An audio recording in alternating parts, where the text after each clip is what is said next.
Dictation start होगा 5 second बाद। Start. आइए कॉमा आज हम अपने विचारों को उस दिन तक ले जाएं जब हमने गणराज्य की घोषणा की थी।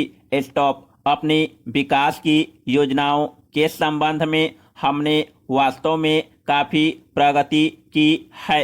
स्टॉप। परंतु क्या हम भारत के सब नागरिकों को दरिद्रता कौमा अभाव तथा कष्ट से मुक्त करा पाए हैं?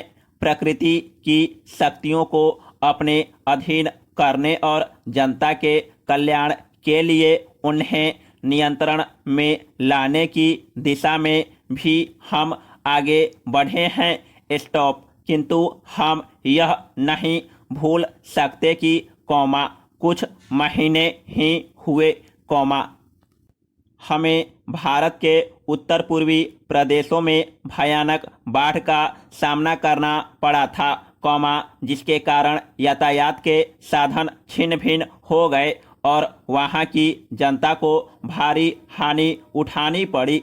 स्टॉप। निस्संदेह साक्षरता प्रसार और रोगों के निराकरण के महत्वपूर्ण उपाय भी हमने सोचे हैं कौमा यद्यपि अभी भी देश के बहुत से भागों में योजनाओं को हम बराबर आगे बढ़ाते रहेंगे कौमा यह हमारा दृढ़ संकल्प है।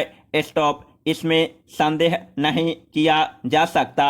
स्टॉप। इन योजनाओं के पूरे होने के संबंध में जो प्रयास अब तक किया गया है कौमा उससे भी हमें असंतुष्ट नहीं होना चाहिए।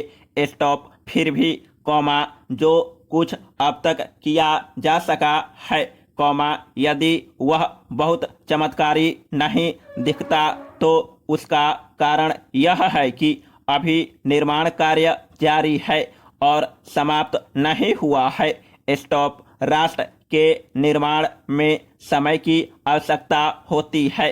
स्टॉप। आज हमारा गणराज्य दिवस है और भारत जैसे प्राचीन राष्ट्र के इतिहास में 5-7 वर्ष की अवधि एक स्वल्पकाल है। स्टॉप। आइए कौमा अब हम विगत वर्ष की घटनाओं पर नजर डालें और यह देखें कि विकास के कार्यों और निर्माण योजनाओं की दिशा में हम कहां तक आगे बढ़ सके हैं। पैरा। यदि मुझसे यह कहा जाए कि बीते वर्ष की घटनाओं का वर्णन मैं एक वाक्य में करूं कौमा तो मैं कहना चाहूँगा कि संविधान में दिए गए निर्देशों के अनुसार हमने समस्त राष्ट्र के साधनों को ऐसे ढंग से जुटाना आरंभ कर दिया है जिससे यह स्पष्ट हो जाता है कि भारत में कल्याणकारी राज्य की स्थापना का श्री गणेश हो चुका है। स्टॉप। पिछले वर्षों में हमने जो संकल्प और दावे किए थे कौमा अब वे मूर्तिमान होने लगे हैं।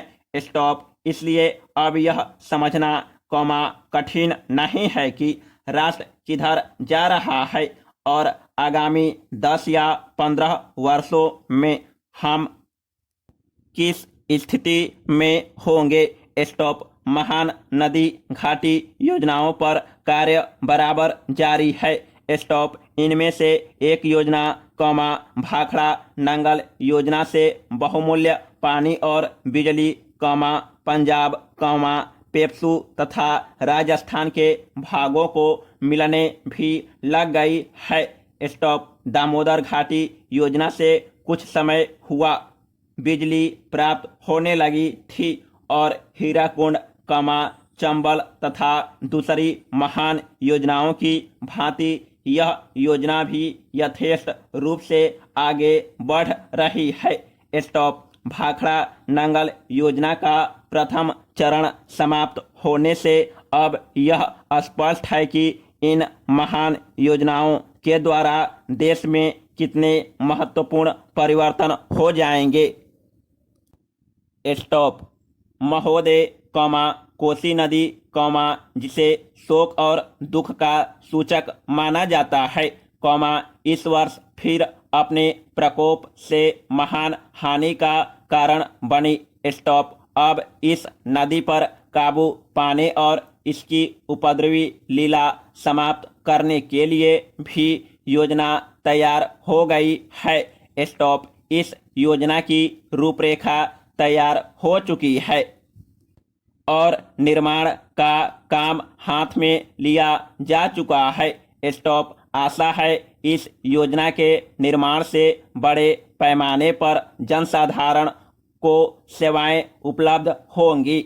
स्टॉप। जब यह नया परीक्षण सफल होगा, तो महान योजनाओं के निर्माण में और भारत की महान जनशक्ति के उपयोग के संबंध में हमारी जानकारी और अनुभव में महत्वपूर्ण वृद्धि होगी। स्टॉप। औद्योगिकीकरण के क्षेत्र में उन्नति, उत्पादन में और अधिक वृद्धि और भारत की प्रति व्यक्ति आय में वृद्धि विचाराधीन, वर्ष की कुछ महत्वपूर्ण बातें हैं। स्टॉप। औद्योगिकीकरण के साथ ही रोजगार के क्षेत्र को विस्तृत करने के प्रयत्न भी बराबर जारी हैं। स्टॉप। कुटीर उद्योगों और घरेलू धंधों को प्रोत्साहन देकर औद्योगिकीकरण और रोजगार में समुचित संतुलन स्थापित करने का प्रयास किया जा रहा है। स्टॉप। यह बात सभी स्वीकार करते हैं कि यदि भारत के जनसाधारण को उदासीनता और हार मानने की भावना से मुक्त करना है, तो बढ़ती हुई बेरोजगारी को दूर करने का उपाय करना होगा। स्टॉप। इस दिशा में घरेलू उद्योग धंधे, बहुत से लोगों को आंशिक या पूर्ण उपयोगी काम देकर इस समस्या का बहुत कुछ समाधान कर सकते हैं। स्टॉप। इसलिए पंचवर्षीय योजनाओं में पुराने घरेलू उद्योगों को पुनर्जीवित करने और चालू कुटीर उद्योगों को प्रोत्साहन देने की व्यवस्था की जा रही है। पैरा।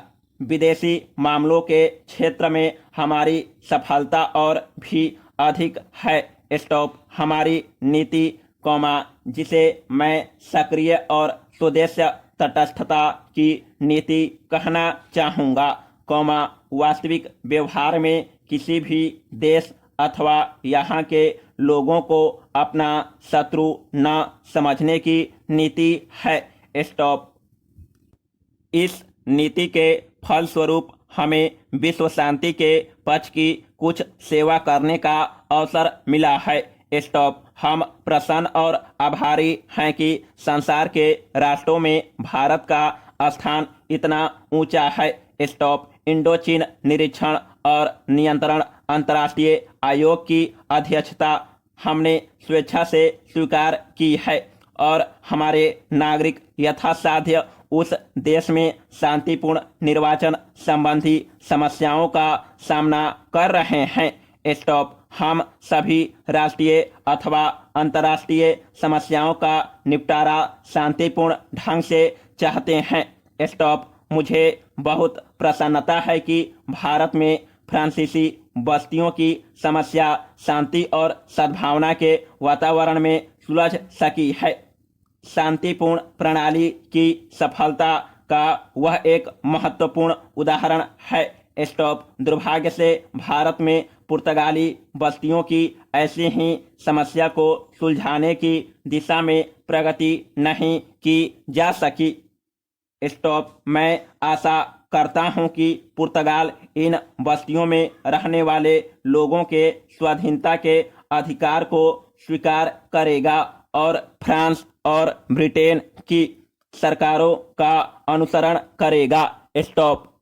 जैसे ही यह वर्ष समाप्त हो रहा है, हम अपने सबसे निकट के पड़ोसी पाकिस्तान के साथ अपने संबंधों में अपने सुखद परिवर्तन देखते हैं। स्टॉप।